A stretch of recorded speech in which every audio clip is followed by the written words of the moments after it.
Okay, welcome everyone. Lovely to have you all here. Welcome to our second ever Ammonia Energy Live webinar. This is a monthly series that will explore the wonderful world of ammonia energy and the role it's going to play in the global decarbonisation with a bit of an Australian twist. Joining us today is Sam Van Den Broeck, VP Product and Portfolio at Yara Clean Ammonia. He's based in Brussels.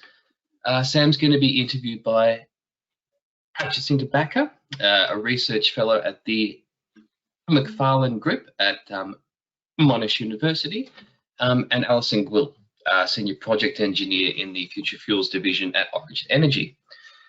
We encourage you guys to submit questions as we go during the webinar via the questions box in your go-to menu. We'll try and answer the easy ones as we go, or if time gets short and we can't get to them, at a future webinar or via email. Thank you also to everyone for pre-submitting questions. We've been able to wrap some answers to those into our content today, and we encourage you to keep that up going forward. It's really useful. We're really keen for this series to answer your burning questions and address the topics you're keen to hear about. So please keep the feedback coming. And if you can't make an event at its scheduled time, please don't worry. Register, and you'll receive a link to watch the recording shortly after it finishes. And speaking of recordings, we've now got a home for all our Ammonia Energy Live episodes so that you can watch at your leisure. AEA Australia's YouTube channel is your go-to destination for these events and other great content. Just head over to YouTube, search for AEA Australia or Ammonia Energy Live, and please make sure to subscribe while you're there. So without further ado, I'll hand over to Allison. Thanks, Julian. Hi, everyone. Firstly, Sam, for those joining us that may not know you or your company, Yara, can you please tell us a little bit about yourself and how you came to be associated with ammonia and the AEA? Yes, I sure can, Allison. And I first want to thank also Julian and the AEA for giving Yara Australia and Yara Pilbara Fertilizers the opportunity to speak in the second ever seminar and a live seminar. So about myself, I'm quite connected to the topic. I'm by education a bioengineer in environmental technology, and I didn't only study that to, in a way, clean water and clean the air, but definitely I was always interested in greenhouse gas effects and abatements. I also have 4 kids, where I also want to give them, in a way, a very socially responsible answer to climate change and a better world for the next generations as well. So I'm very connected to the topic, and also professionally in Yara, I both had the chance to work in ammonia units in Canada, in the Netherlands, in Belgium. I worked in the market product management. And then the last 2 years, I was basically heading the climate neutral solutions team, responsible for Yara's decarbonization roadmap and finding, in a way, the best possible climate solutions within reach of our company. And the major solution we identified was basically clean ammonia, and hence we also erected last month a new segment directly reporting to the CEO, fully focused on clean ammonia. So we made a lot of progress, and but that's enough about myself. I think about my company, just in 1 minute. Yara is the world's leading crop solution provider, specialized in nitrogen fertilizer, but also nitrogen products for industry, like TAN for mining, or DEF solutions for exhaust abatement. And our mission is basically to feed the world and protect the planet. And we are very happy that we can also do that, having one Australian asset in our portfolio, a world-scale ammonia production unit in the Pilbara, Western Australia.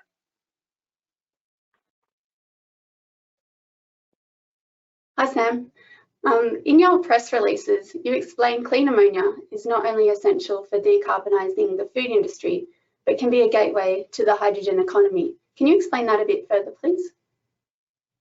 Yes, for sure I can. I think we could call ammonia maybe the hidden jewel of the hydrogen economy. Or today I heard someone say it will be the workhorse of of the hydrogen economy, and why.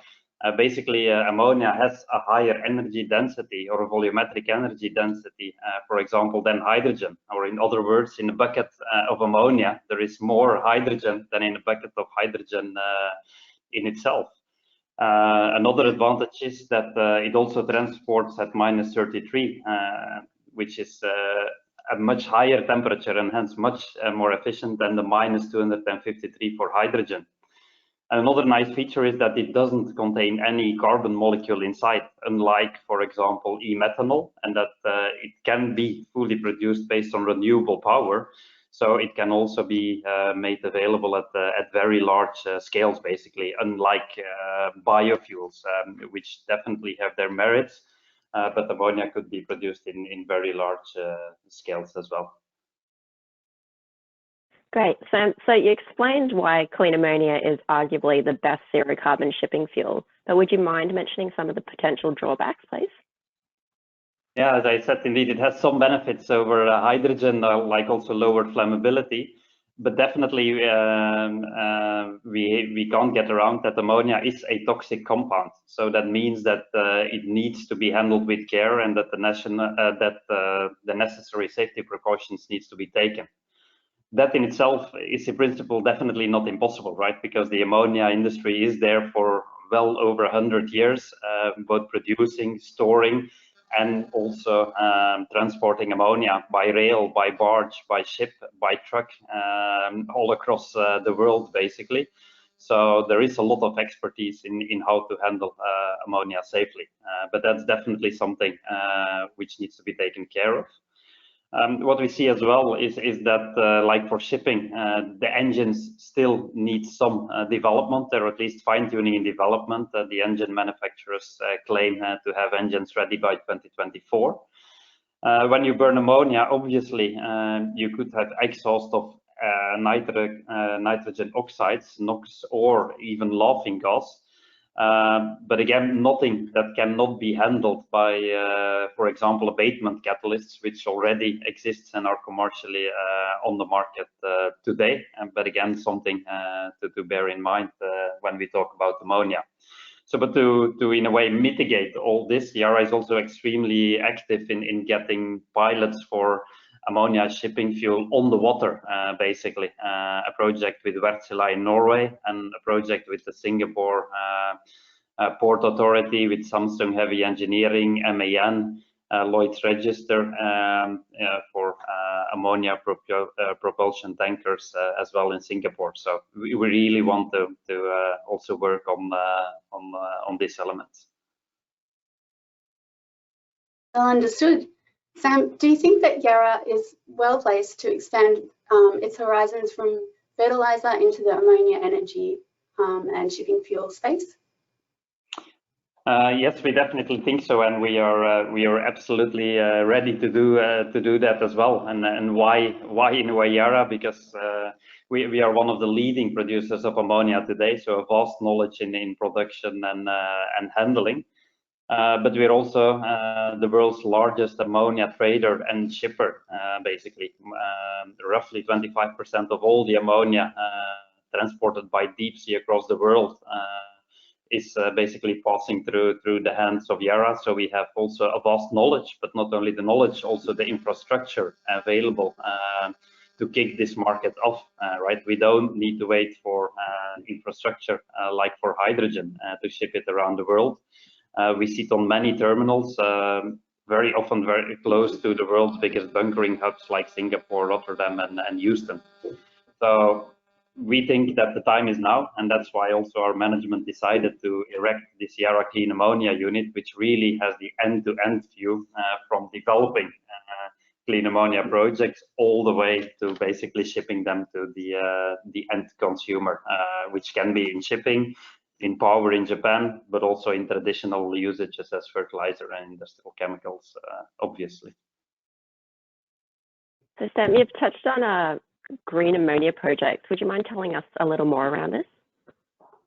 Yeah, so we over the last 2-3 years we built up a portfolio of pilot projects, and we deliberately gave them in a way different characteristics. So we have projects in Australia, in Norway and in the Netherlands. We have them based on different power sources, from hydropower to offshore wind to intermittent solar in Australia. We also work with different partners, different technologies, so that we can in a way get the maximum experience. And to top in a way our 3 pilot projects, which we aim to bring on stream, all of them between 2023 2025. We are also working on a first world scale project in our portfolio with the full electrification of our main Norwegian unit as well. So we are not only piloting electrolyzers up to 100 megawatt range, but we already are looking to get with the right partners and the right support to pull off a first project, yeah, let's say above a half a gigawatt. That's great.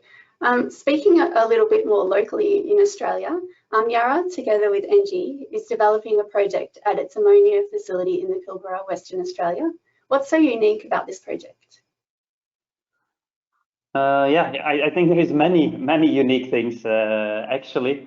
I would say one is the location, of course, in the Pilbara, very good solar, and also a bit further out, very good wind quality. Also geographically ideally located for export to the Asian markets, where there is an emerging demand and almost hype in Japan for ammonia and co-firing in power plants, for example. So absolutely well located. Also located in a way in Aboriginal country, basically, and we have a very good relationship with the Murujuga Aboriginal Corporation, basically, which also has formalized its support to the first phase of this project by a formal support letter. So that's the location. It's also located next to an existing ammonia plant with existing ammonia export facilities, but also where we can exchange utilities. For example, water will be provided by the desalination unit of the existing Pilbara ammonia unit. But what is maybe the most unique in an Australian context, but I would almost say globally as well, is the development stage of the project. So we have been working very hard with our partners, with ENGIE, for over 2 years to get this project in a very advanced stage. So subject to ARENA grant application in about a month from now, I believe. If that goes well, then we are very close to financial close, meaning that the project is close to and ready to putting steel in the ground under these conditions, which is quite unique still. There is a lot of talk, a lot of conferences on green hydrogen and ammonia, but so far the steel in the ground is fairly limited. So we hope we can get that through very quickly. Yeah, that's very exciting news on the progress of the pilot. Do you have a vision to build a mega project like the Asian Renewable Energy Hub or any greenfields projects, not just developing existing facilities?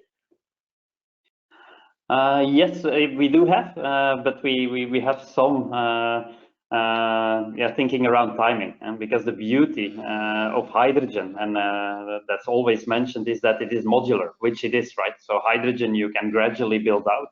But unfortunately for ammonia, like many other power-to-X applications, that's not so modular, right? That's single train technology, where basically scale matters a lot, right? So in traditional fossil-based ammonia plants, no plants are built, let's say, under 1 million ton these days. You need the scale, the bigger, the better. And we see that the market is not yet ready for this mega scale. There is still uncertainty also on the framework to initiate, for example, the shipping market. So we believe that the prime spots to start are the existing ammonia units, which we call in a way brownfield, with existing infrastructure and utilities, where you can avoid basically the large capital investment in the ammonia synthesis loop. But definitely we believe that the time will come for mega scale projects in Australia and elsewhere, and we want to definitely be part of it, either as part of the project, but definitely also as the one that takes care of the offtake. So in that sense, we don't see these mega projects as a competition. We think that they will also have their space in time. That sounds great. So with all this progress aside, what are the other major hurdles towards bigger project development? Yeah, I think a lot of the hurdles reside directly around cost in a way, because today it is still much more costly, both capex wise for the hydrogen, but definitely opex wise as well, so related to the cost of renewable power. It's much more expensive basically to produce ammonia this way, and we are talking factors, let's say 2 to 4. So that is a major hurdle. So what we need is definitely also policy frameworks and regulatory certainty around the markets, basically, right? So further development of frameworks to develop the market, but also to support first movers. And so we very much welcome the CapEx support program that the ARENA has established, but we think that it should go one step further as well. Thinking, for example, of contracts for difference, carbon contracts for difference, reversed auction tenders, could all be mechanisms which have, in a way, proven their merit in the renewable energy world, but which would also be very well suited to give the first movers in green hydrogen and green ammonia that investment certainty and then bankability for larger projects. So that's absolutely important, as is in a way carbon prices, but in a way carbon prices in a global and holistic sense of the matter, so that in a way it's assured that the true cost of carbon is calculated up to the end products basically, and gives in a way the incentive for the whole chain to decarbonize. That's really interesting. Can you elaborate more on what you believe Yara needs to be in place to fast track the market? For instance, what policies do you see are necessary for early demand growth? Yeah, so as I mentioned, in a way, these carbon contracts for difference, etc., or contracts for difference could also be on the difference, for example, between grey and green hydrogen or grey and green ammonia. That would really help. But as you're insisting, Allison, also another important point we think is a more global view on certification, guarantees of origin, carbon footprinting. There is in a way no global rules for the game. It's very much a supplier customer discussion. So some more guidelines, framework around that would definitely be welcome, right? When can we call the ammonia green, for example, for the Pilbara project as well? If we hybridize and have only a small portion of the plant green, then do we have green ammonia for a small portion which is 100% green, or do we need to distribute that across the full volume? These are very, very important questions, which today are very much supplier-customer interaction, but we believe that this, together with guarantees of origin systems, etc., will in a way also fast-track the visibility and enhance bankability of the projects as well. So that's a call to, in a way, policymakers, but we know that, for example, Ammonia Energy Association is also very active on that, both regionally and globally, so that's very important. Yeah, that makes a lot of sense. And the $1 million question, do you have a lineup of customers waiting to pay? That's a good one, Jacinta. So that's indeed a bit the million or the $1 billion question, maybe, for the large projects. So I think what we see is, if you look simply at the supply chains, that should be fairly easy. For example, green fertilizer might cost 2, 3, 4 times the price of standard fertilizer today. But if you translate that into a loaf of bread, that would only be a few dollar cents more expensive. The same, in a way, if you would use ammonia as zero carbon shipping fuel.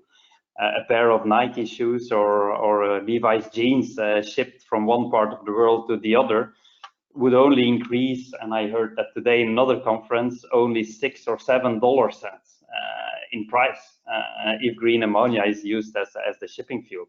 So in principle, this should be possible, but of course in practice, it's not the farmer or the shipping owner who can pay the full bill if he or she doesn't have in a way the full visibility towards the end customer. So a lot of work still needs to be done there, but the good news is that there are definitely early signs that players in niches of different segments are getting ready to pay, and we are in the process of discussing also term sheets, etc.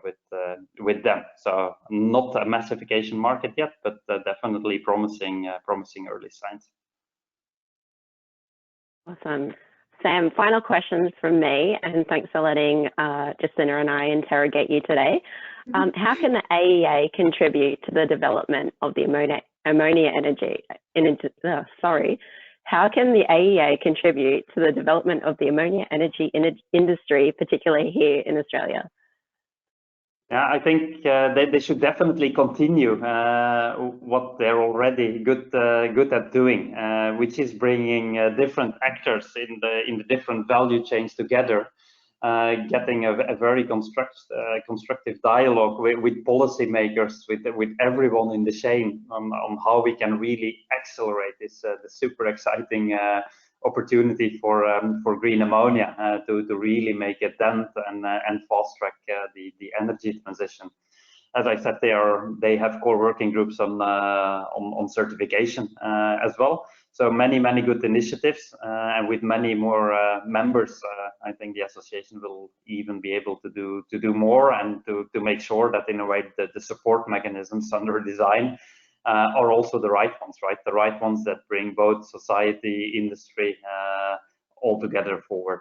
That I think is the great merit, and that's why we like to be part of the Ammonia Energy Association.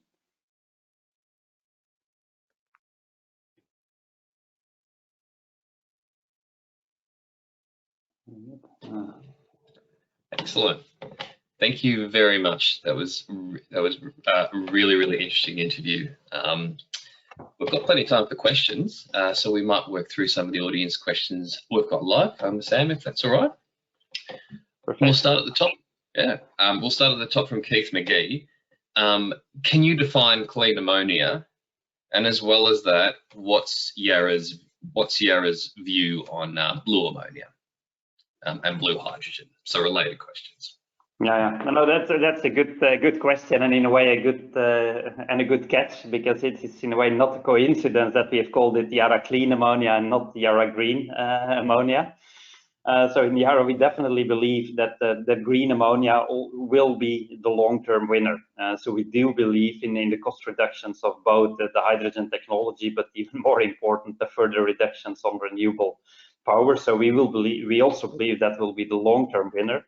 But in the transition, we see a space for blue as well. Although honestly, we see the biggest space for blue connected to existing units, which are close to potential storage facilities. We are more in doubt, honestly, on greenfield in a way, or new projects based on CCS. But definitely, even for Australia, I think we see a space for both, definitely in the transition. But as you have heard, also most of our pilots and the work is on green.